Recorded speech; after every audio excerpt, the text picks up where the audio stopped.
Hi, my name's Knowles. I work at Jagex. We're mostly well known for making RuneScape, which is an MMO we launched way back in 2001. And it's still going strong. We recently celebrated having had 250 million accounts made.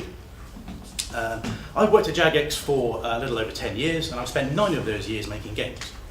And in that time, I've been able to work on almost all parts of game development. I've worked on gameplay, and graphics, and AI. But most of my experience has been with server work, so game servers, back-end infrastructure, keeping your save game safe, that kind of thing. And on the back of all that experience, I'm here today to try to convince you of 2 things. Number 1, making games is hard. Right? It's really hard. And there are all kinds of challenges involved in running software at that scale with that many moving parts for so many people that you don't get in other areas of software engineering. But I also want to convince you that that means that it's interesting, and it's rewarding, and it's challenging, and it's fun. And I know you guys are all game dev students, but I'm hoping that you will go away today thinking, yes, that's going to be hard, but also cool, and I want a piece of that action, and that you'll come and join us in a few years when you're done. Now, a lot of what I'm going to talk about goes away if you're making single-player games. Nothing wrong with single-player, they're awesome. I hope lots of you guys get to ship awesome single-player games in your careers. But in terms of really hard software work, multiplayer is where it's at. Even simple 1v1 stuff is much more complicated, and when you go up to a full-on MMO, it's bonkers. So I want you guys to picture the scene.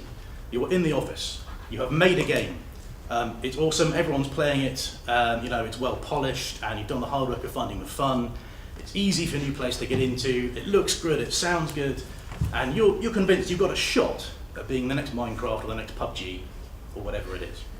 Well, there are 2 groups of people that are going to try very hard to burst that bubble. And the first lot are these guys, QA testers. Okay?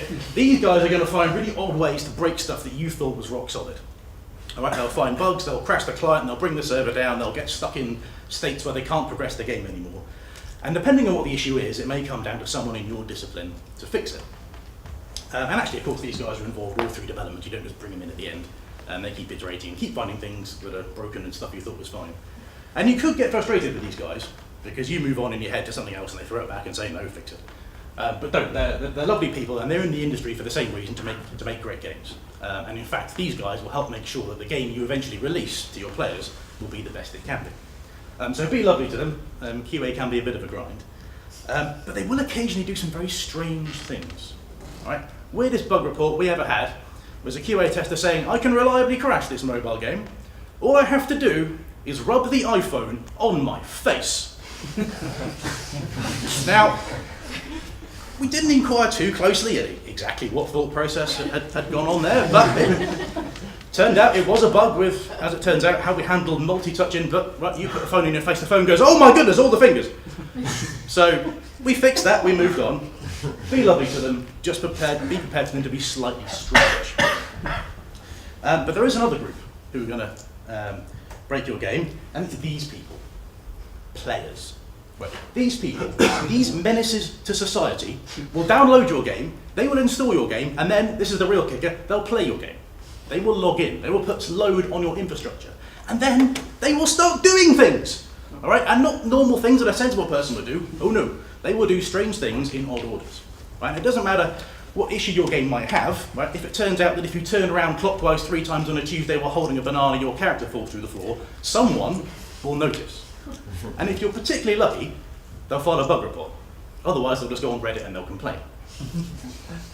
And having launched many games, I can tell you without a shadow of a doubt that life would be much easier without any players.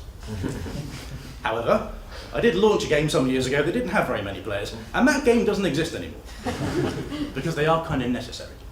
And actually, if we stop being silly for a minute, then we make games for the benefit of these guys. We want to entertain them, we want to educate them, we want to challenge them, and really we want to change them.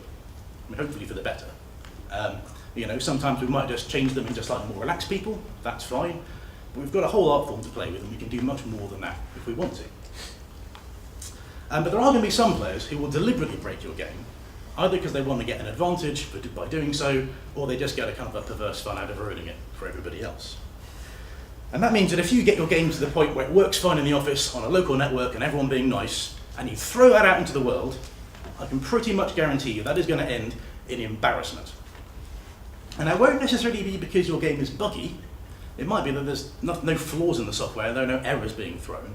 but what you've written isn't enough because it's not robust in the face of players doing weird stuff. Okay, so I'm going to give you an example. There's a game we shipped in 2016 called Chronicle, which is a digital RuneScape card game. I was going to give you a live demo, but unfortunately the Wi-Fi firewall here doesn't want me to connect to that game port, so none of that. But the game takes place in a sort of magical book. So when you start a game, this book opens up, and you can just see here, that white thing on the right, that is the Wizard's Tower, and that is currently rising up out of the book to sort of set the scene for this particular chapter of the game. And your opponent, that's the raptor, walks in from behind the scene and kind of stands there looking at you menacingly. And all that kind of gets built up, and when that happens, the game kicks off.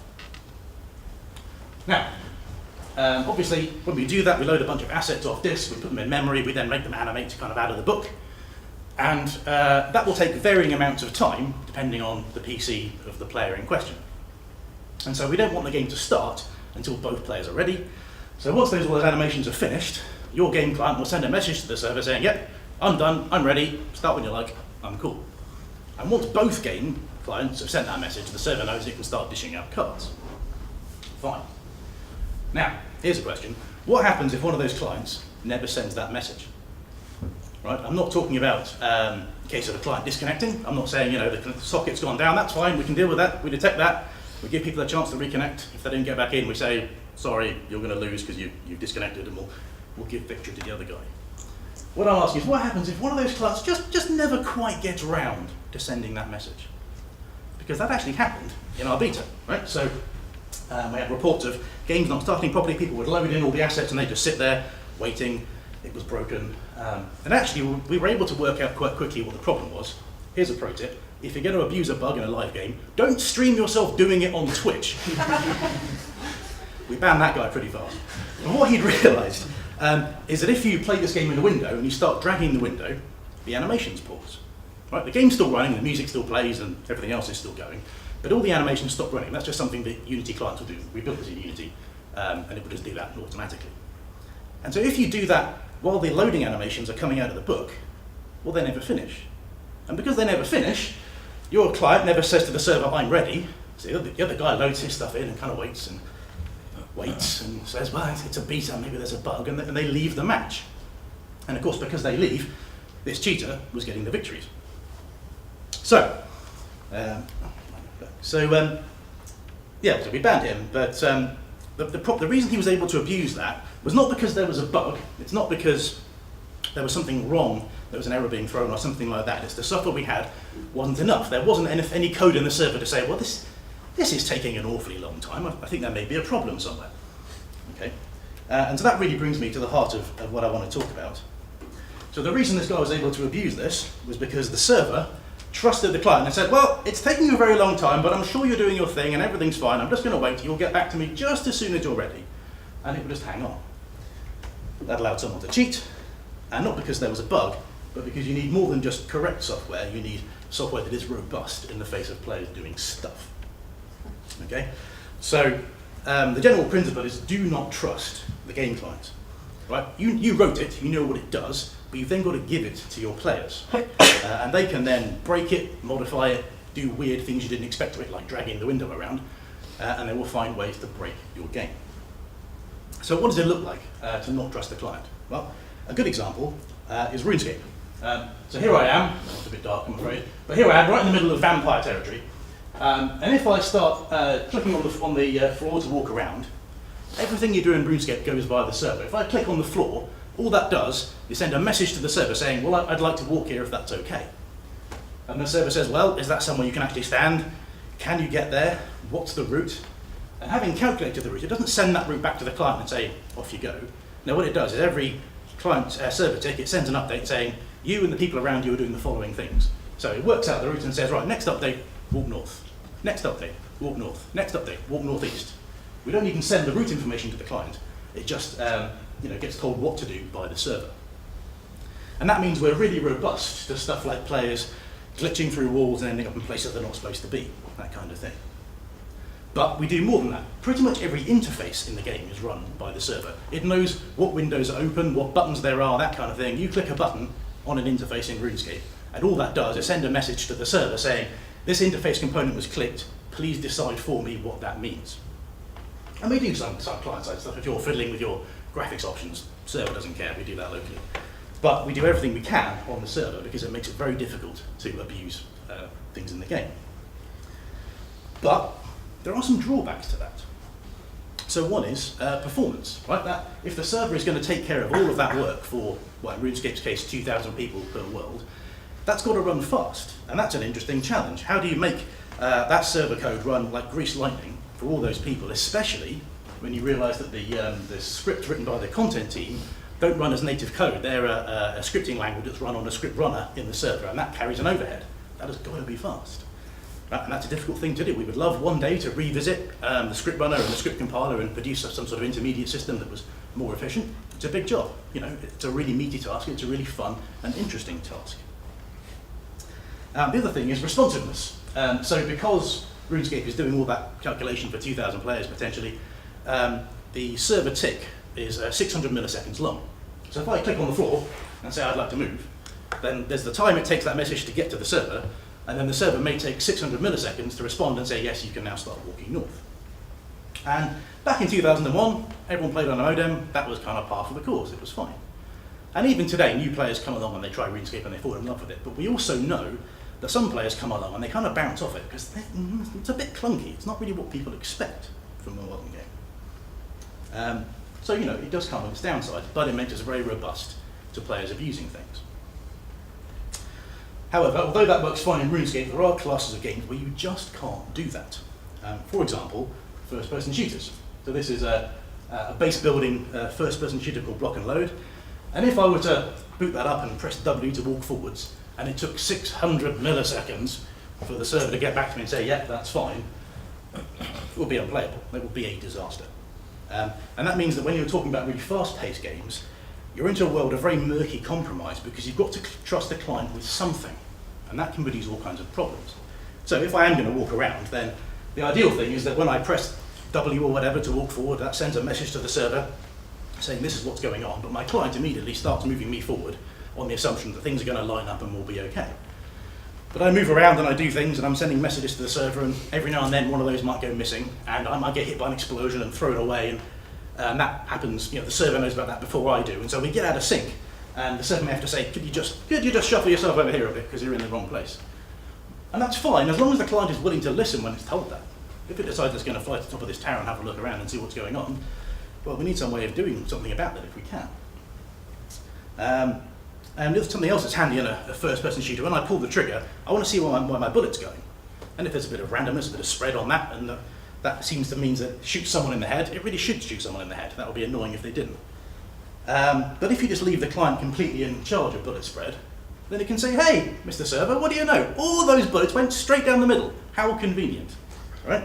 It's open to abuse. And from a software engineering point of view, it's quite convenient if the client knows where everybody else is, because then you can worry about things like sound effects happening when someone's, you know, behind a wall. People can run around the corner at you at the right time, that kind of thing. But if the client knows exactly where everybody else is, you can paint silhouettes of them behind walls, you can put them on the minimap, you can do all kinds of abusive things. So it'd be ideal if the client only knew about the players it needed to, but that's a hard problem. How do you do all that calculations? Are you going to worry about line of sight? Are you going to think about proximity for sound effects? How are you going to do all that geometrical calculation on the server without murdering its performance?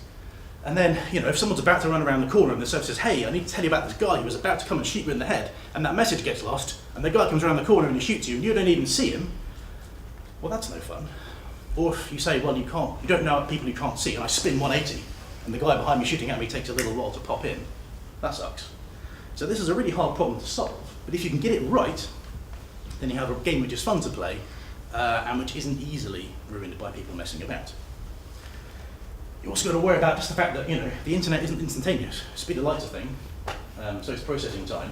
And so it may well be that, you know, the server gathers in all the updates about various players, about what they're doing, works out what the state of the game is, tells everybody about that, and I might be, say, 150 milliseconds behind. It might take that long for the message to get to me. So when I shoot at someone, where I think they are is not where the server thinks they are. But if I'm shooting at them on my screen, I should be able to hit them because that feels right. Okay? So the server needs to say, well, you're a bit behind, so I'll let you shoot at where they were, not where they are. But if I can flick a switch on my computer, and my client will stop processing updates from the server and stop sending updates to the server, as if there's network problems, then it may well be that all the enemies on my screen just stop, and I can line up a shot, pull the trigger, flick the switch, start sending updates, and hey, boom, headshots. Yeah, again, it's something that's open to abuse. This is a really hard problem because we've got to trust the client with something. You also get aimbots, which will just, save you the bother of moving the mouse and line up on someone's head nice and quickly. Things that just take out the recoil that the client's trying to put in every time you pull the trigger. All of these things are, and these are rife in FPSs, right? People are hacking things like Counter-Strike Go all the time, because you have to trust the client. And frankly, if you can come up with better solutions to what the industry has so far to these problems, and you can get those in front of the right people, you can basically name your price. Right? Because at this point, what we're down to at this point are these things. VAC, which is a valve-banded cheat system, which runs in CSGO, that kind of thing. BAT-Live, which runs in PUBG and Fortnite and that kind of thing. Basically, we're down to running code on your computer to see if we can catch you doing things that look suspicious, and if you're interacting with the game client in some strange way. Now, they do kind of work, so VAC bans are common, people get banned from Counter-Strike all the time, but that means that they were cheating, and then they got detected and then banned, but in the meantime, they've managed to ruin someone else's game, because we didn't ban them instantly, okay? And there's an arms race going on here. There's money to be made selling hacks, and so there's a big incentive for people to keep working out how to sneak around VAC and battle and that kind of thing. These guys keep working on improving things. These are hard problems. Right? You need to outthink someone who is motivated by the fact they can make an awful lot of money if they can hack your game. Again, it's a hard problem, it's an interesting problem. Now, this kind of thing isn't the problem in RuneScape. We don't have aimbots, we don't have wall hacking and that kind of thing. What we have are bots. Right? Lots of bots. That's the. If you ask someone in RuneScape what a bot looks like, that's the default. I didn't change any options in RuneScape, that's what it looked like. Or at least in the old school version. People want to automate playing RuneScape, and usually the reason they want to do that is because they want to automate gaining GP, gold, which is it's a role-playing game. Adventurers get gold. They want to accumulate lots of cash and then sell that on the black market for real cash. Okay, and that sucks all round. Right, affects the game economy. Players don't like turning up to do some mining and find that every mining node is full of bots with pickaxes hammering away at it and competing for resources. That's no fun. If bots do buy membership, which is unusual, that's often associated with credit card fraud, it just sucks. We don't want that. Now, RuneScape, when it was written in 2001, was built in Java. And that meant that it would run in your browser, because that was a thing in those days, and it was designed to run on very low-spec machines, so you could play an Internet Explorer in the school library if you wanted to. And that kind of thing was instrumental in RuneScape's very early success. It was a great thing. But as Java got more advanced, people who wanted to automate it realized they could use Java's reflection framework to easily inject events into the game client. It's a very powerful way of automating playing RuneScape, because you can get the client to do the work for you. So what's the solution to this problem? How do we get around people botting in RuneScape because they don't want it? Well, one obvious solution is, well, stop using Java then. And actually, in RuneScape 3, which is the current mainline version of RuneScape, there's also old school RuneScape, which is a throwback. The current version of the client is a compiled native C++ client, much, much harder to hack. But in the years leading up to that, and still in old school RuneScape, which uses Java, we invested heavily in obfuscation, right? Just trying to hide what the client is doing. So I'm not going to give away any state secrets. But before we send the client to you, we mangle it quite a lot. We move things, we hide things, we put layers of abstraction in to make it hard to see what's going on. And we even rewrite the message protocol between the server and the client, and we give you that. And that's another interesting problem. You need to not actually change what the client does in the end, just how it gets there. You need to do that enough that it's hard to work out what it is doing, it's hard to reverse engineer, but you need to not massacre the performance. It's a hard problem, and a lot of work has gone into it at Jagex over the years. But even now, that's only a partial solution, because we can only really raise the bar and make hacking more difficult. Because even though we mangle the code, we then have to give it to you so you can play RuneScape. At that point, you can look at it, see what it does, reverse engineer it, and work out how to put your bots in. And so every time we do an update that involves updating the client, we scramble everything, push out a new obfuscated version, and the bots do break. But then because we've given that version out, the botters can see what's going on, fix their bots in the back end. So, what do? Do we have some sort of Jagex back version that we run in your client? What we do instead is we make use of the fact that every time you do something in RuneScape, you're having to interact with the server. And we can analyze what you're doing, and we can look for suspicious patterns. We can look for evidence of automation, and we can look for suspicious trading patterns and that kind of thing. So the analytics guys have worked very kindly, gave me some pictures. So this is a gold farming network. Okay, so the root of the whole thing is at the top. Every line you see is a trade, that's wealth moving around. So you have some accounts that actually do the automated work, they do the botting, the mining, whatever.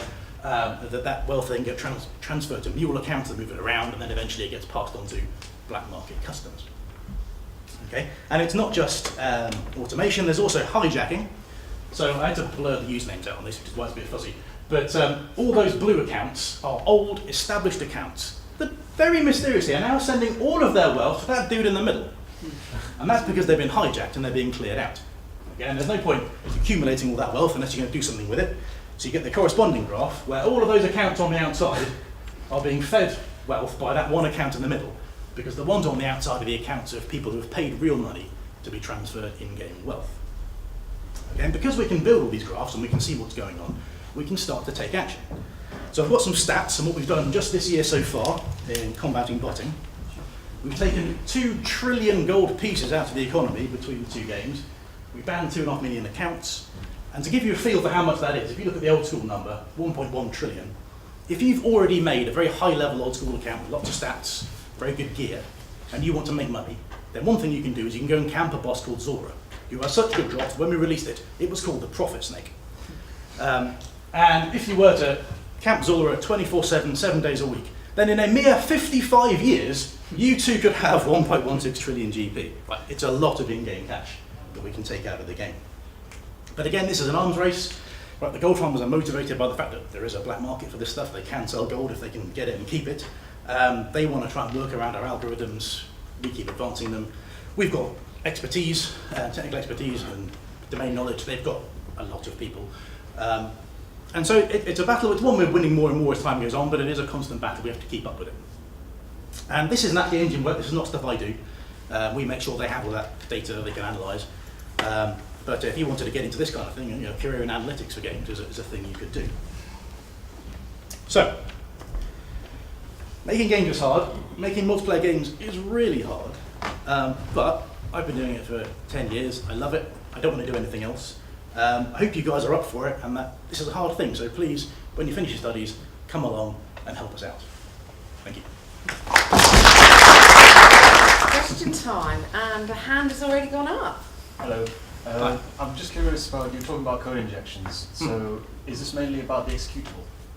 Or whatever you pass over to the player? Because I'm just wondering, if you're trying to prevent hacking, and it's mainly about the code that you provide them, do you do some sort of server-side checksum on the binary that you give them? There's all kind of stuff we do to try and detect botting, and if you're doing something particularly obvious, then we can spot that very quickly.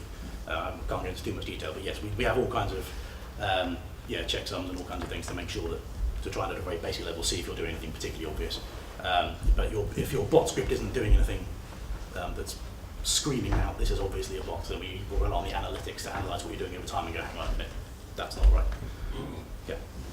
Okay. I was looking at sort of outside the bot cases.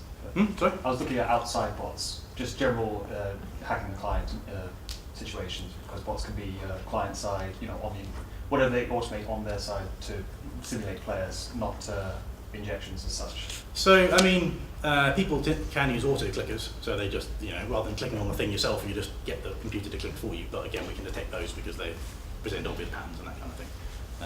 Yeah. Any other questions? Yes. If you can go back to the slide where you actually had new versus old RuneScape statistics. Oh yeah, yeah. Oh no, one more. There we go. So any idea why you have about a third more accounts in the new RuneScape that were banned as opposed to the old RuneScape, but the gold, their gold difference is you have more gold removed from the old RuneScape? I'm not sure why there are more accounts on the RuneScape side. Old school gold goes for more on the black market per unit, so that represents a lot more value than that does, more than you think just from the numbers. So that's why people are keen to do that. You have to ask the analytics guys. I'm afraid I don't know why there are so many more in RuneScape. Any other questions? Yeah. One more? Yeah, sure. What was the part of programming that you did for the last 10 or so years that you enjoyed the most out of? Like, because you said you worked on various, like, as you're talking here, you worked on various sides. What was fun about things you worked in and why? So I think the most fun I had was making Chronicle. because I was on it for its full sort of 2-year stretch from when there was a greenlit prototype, and then we came on to make a full game out of it.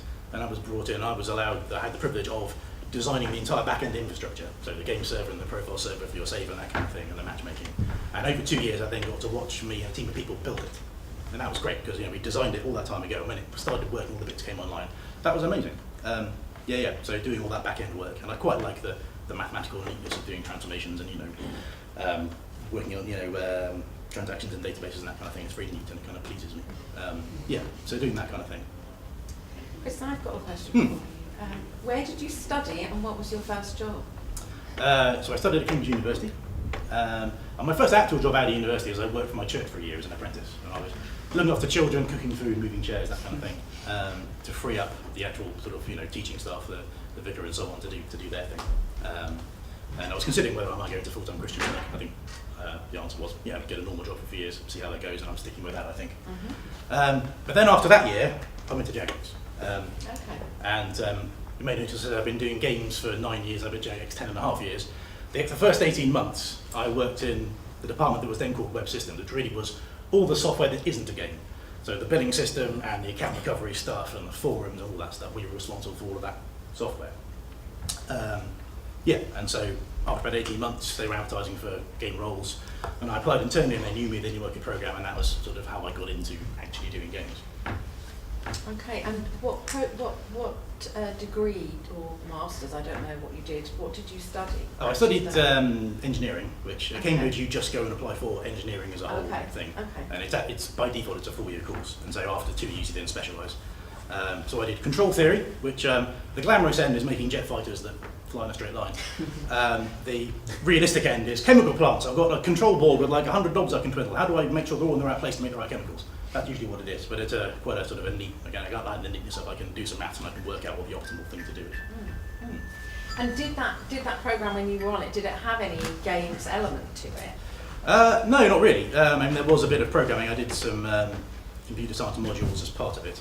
I got to the end of my third year thinking, maybe I should have done computer science. This is pretty cool. But there we are. But no, it was fun. I got to learn all sorts of things about jet engines and power plants and all kinds of cool stuff. But so how did you put it together then?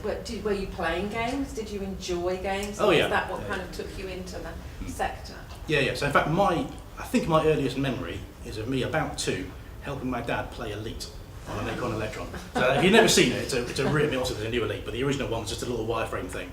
And the Acorn Electron was like a BBC Micro, but less powerful. Right? It was a really anemic machine. It had about 3 different spaceships in it. But I would sit in his lap and I would got to press M to fire missiles every now and then. And I'm pretty sure that was my earliest memory, H2. And yeah, so I've always played games throughout my life. I've got a huge shelf at home. I've got a massive Steam library. That's very much my hobby.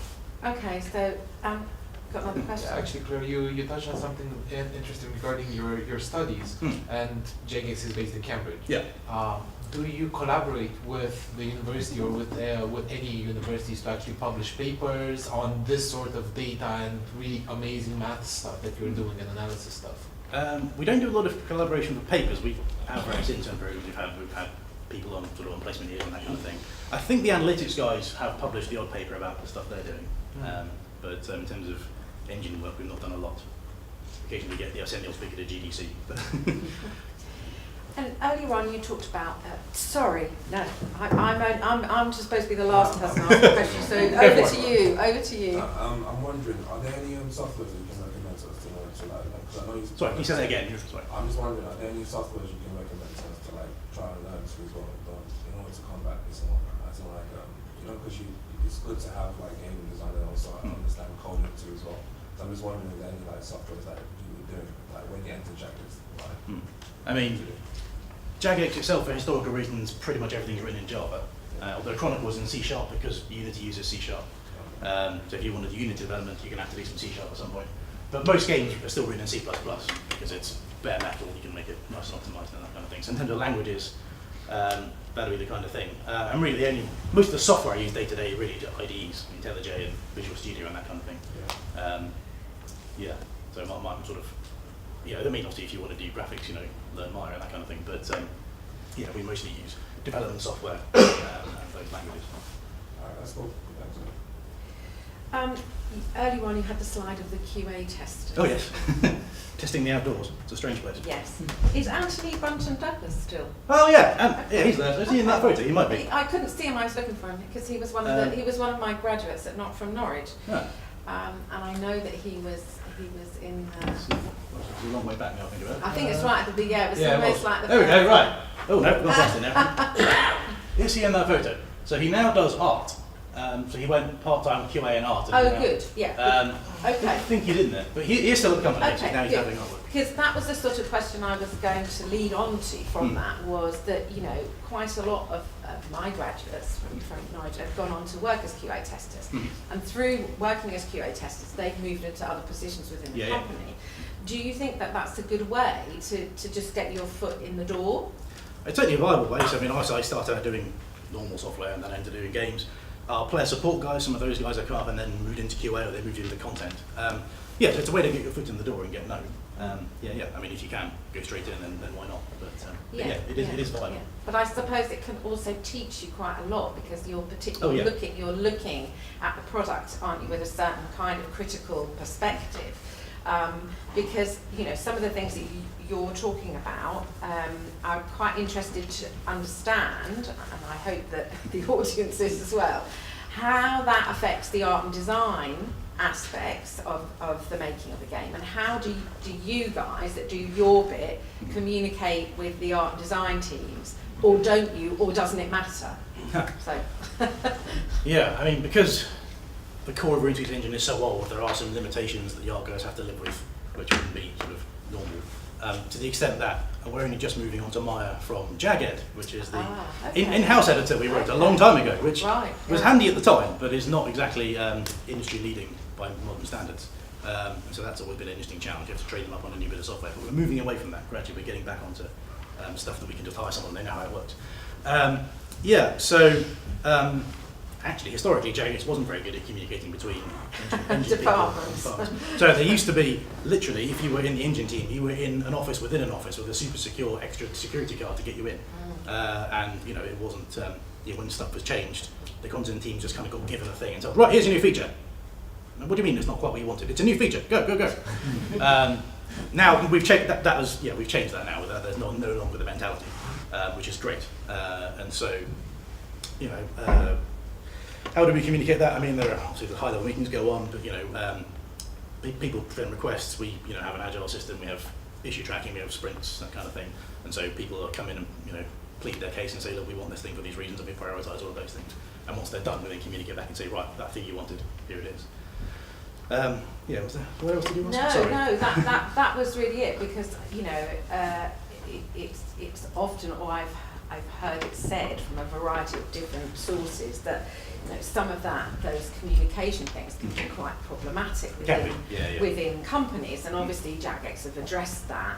But I think because, you know, I'd come from an art and design background, it had always interested me very much how, you know, how the programmers, the back end talks to the front end, and whether or not that gets integrated in the very first stages of design processes, you know, when you're making a game. I think obviously when you have an old, very well established game, there's slightly different process. But if you're starting a brand new thing, does and should everybody be in the same room together almost? Like, I know at strategic level, those kind of things take place, but at team level. Yeah, so if you think about Chronicle, the car game I was talking about, the way the server infrastructure is set up was done that way because we talked to the sysadmins before we started. And we said, look, you know, how would this best work for you? And they said, well, we've got 5 data centers. It'd be handy if you were in all of them and if you had 2 servers in each of them. And they then communicated with our core hosting facility, so you could put some things in that, because you need 1 copy of the matchmaking server and that kind of thing. And so the map of how Chronicle is laid out kind of server-wise and where things are in the world was not driven by us and the game designers, those guys saying, this is what's going to work well and how we can help you the most. So that's one way we can do that kind of thing. Okay, that's great. Has anyone, I've got just 2 more questions myself, but yeah, there's some more questions. You at the back first and then in yellow after. I'm curious how cheating has maybe changed your mindset or changed the game design or a gameplay mechanic that you're going to build. So for example, if you were looking at making RuneScape as it is, and then decided, okay, cheaters like gold, cheaters like resources, we're going to do away with resources, we're going to do away with gold, because then that's no longer a cheating concern. So we did make some changes to the way that PvP works, because for a while it was popular to do sort of very short DDoSing attacks. So you would hit a server load of data, which would cost you a small amount of money, and you could then make your opponent PvP disconnect. You could then kill them, take all their stuff. So what we did was we changed the way the death mechanics work and how keeping items on death or not works in order to make it much less worthwhile DDoSing someone to get their stuff. So yeah, but also on the other end, we then also looked into solutions to prevent the DDoS getting through. We've got at the network level, nothing to do with game engine. We don't want that data. We want it gone before we see it. This is admins and the IT guys getting third-party solutions that will scrub data before it even arrives to us to kind of mitigate that in the first place. But yeah, so we've changed game mechanics to deal with the cheaters before. And your question? Where do you think the industry will be in like 10 years from now? Dangers? In 10 years from now. In sense of, sorry, it's quite broad. Do you have anything particular in I mind? mean, multiplayer-wise. I mean, things like, the laws of physics aren't going to change, so the internet's not going to get faster beyond a certain point. There's always going to be some lag, so some problems won't go away. They might get better, ping isn't what it was. What else? People have had a go at, making systems where, like Go Live, where you don't actually run the game on your own PC, you try and run it remotely and just have the input, and that protect you against various kinds of hacks, but it didn't quite work the last time it was tried. Maybe we'd get there, maybe not. That would make things better rather than worse. Yeah, in terms of multiplayer. Is it VR a thing that you are thinking of? So we've dabbled in it. The installed user base isn't massive. And that's more kind of a question of how do you interface with a thing, rather than how does the game need to hold together in the face of cheating, if that makes sense. So that's a different way of playing a game. But isn't that like another weak point of the game? Adding a feature doesn't add like another weak point. Could you insert hacks into that using VR? Maybe. I think if you, at one level, if you step back, you've got a game client, you can do stuff to it, and exactly how you do that might change. So if you've got a Java client, you can use reflection. If not, you've got to do something slightly more sophisticated. So the nature of the attack might change, but fundamentally you've still got probably a UDP connection between two computers sending data, and that's really what you're trying to manipulate. Yeah, I think at that level the problem remains the same, but what it looks like might be a different approach. Yes. That's good. I'm really happy. So, to making multiplayer games is kind of difficult when you're a sort of ground level just person working on Unity or whatever, because obviously you don't have a player base, you don't have, and a lot of the problems that you'll find will come up when you're talking about 200 players logging into the same server, or trying to interface interactions between on that scale and stuff like that. Are there any ways that you can suggest of like how you can start learning or start sort of experimenting with that kind of design on a slightly smaller scale? I guess you could start from the mindset that the server's in control of everything, and then if that doesn't work for you because you need to relax some stuff for client prediction or whatever, then kind of go about that way. So I guess initially you're communicating what your intent to the server, and it will then send you back the results. And you can do that with very basic stuff. You could server-based chess or something if you wanted to, just so you kind of understand how to feel for how that works, and you can then worry about what happens if my connection goes down. How do I resolve that problem? How do I deal with messages going missing in the meantime? So you can build a very simple game that uses multiplayer almost unnecessarily if you just want to practice kind of how that feels and how that works. Unity doesn't really help you particularly in that sense, because it works on the idea that you create a thing on your machine and we'll then start communicating where that is to everybody else for you. But that means everybody's in charge of their own thing. That's when you start exploiting stuff. What you really want is the server to own all these things and then tell everybody else what's going on. So I don't know how helpful that is. Another. Oh. Right. You can go first. He's had two already. No, he's had two. Here's yours. Is there any games you consider outstanding in how they've done their networking? How they've done their networking? PlanetSide 2 is a bit of a triumph just because of the scale of the thing. Having a battle of that size, and I think each continent in a world, I think it's something like 8 physical machines. And as you move around that continent in your fighter or whatever, you get handed off between machines to deal with you as you go. And that's a particularly neat bit of work. And I remember reading some dev blog a while ago, but some of the reason there are mountain ranges in certain places is that that's a convenient place where not a lot goes on, where they can hand you off in a quiet spot. But yeah, just the scale of fighting again in Planet-Side has always been something I've loved. So I would probably name that one. One more, and then me, and then we're going to stop because Okay. you've talked enough, Chris. You've been great. Thanks. So I wanted to just sort of throw a cue ball. Okay. Let's say Jagex suddenly want to make a peer-to-peer connection networked game. Mhm. What would your approach be? I mean, if someone came to me and said, we want to do that, I think my first question would be, why? I mean, yeah. Because you've then got issues of, how do I, you've got things like people being double natted and being unreachable over networks and that kind of thing. I mean, in some ways, life gets easier because you haven't got to worry about passing all data through a single point and that kind of thing. But I think the risks, are large, and you're just much more open to abuse. Everyone's in charge of their own thing. People can tell you what they like. But yeah, I mean, it really was going to depend on what game you want would affect whether we're using, something in-house, Unity, Unreal. I mean, there's so many questions that would need to be answered, I think, before we got to the point of being able to say this is how I would do it. It's really going to depend is it a card game, is it an MMO? I think all these considerations kind of dictate how am I going to do this thing. I think just saying it's peer-to-peer network isn't enough to really say how I would do that. That makes sense. There's an awful lot of considerations about, So Chronicle is very lag resistant. Right? You could have a 2-second ping and not notice, because all that we do is say when you put a card down, your opponent sees that you put a card down, but they don't even see that. No, they see it later. Yeah, you put cards down, you pick them up, swap them around, that kind of thing, and you then press go, and the other guy presses go, and their cards then play out. I couldn't show you a demo of that because we couldn't get it, but as in that happens to be. In fact, we actually even use TCP connections for Chronicle. If you use FPS, you wouldn't use TCP because I won't go into reasons why. You can ask me later, but so that's very resistant, and therefore the networking is in that sense very straightforward. So it depends really if you're making an FPS or making a turn-based game. Again, how we would do the networking would change a lot. Thank you. Okay, so this is my final question then. It's more of an Okay. opinion-based question, really. So, what, in your view, is the mentality of a hacker, and why do you think players enjoy hacking, and where does that culture come from?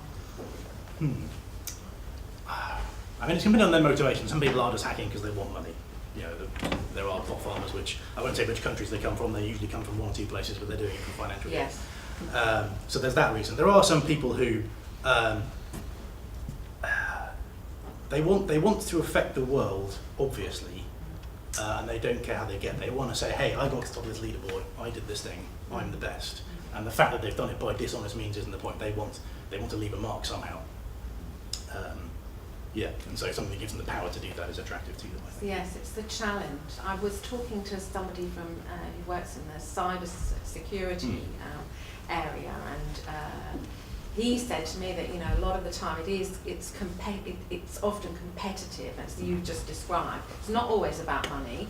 I mean, he described certain gangs of people where money is the most important thing, but there's another aspect to it, and that is a kind of, I suppose it's winning in the dark way, isn't it? Yeah. It's competing and feeling that you've somehow you've done better than you have, because you've won something over. But it's quite, I think philosophically it's quite an interesting area.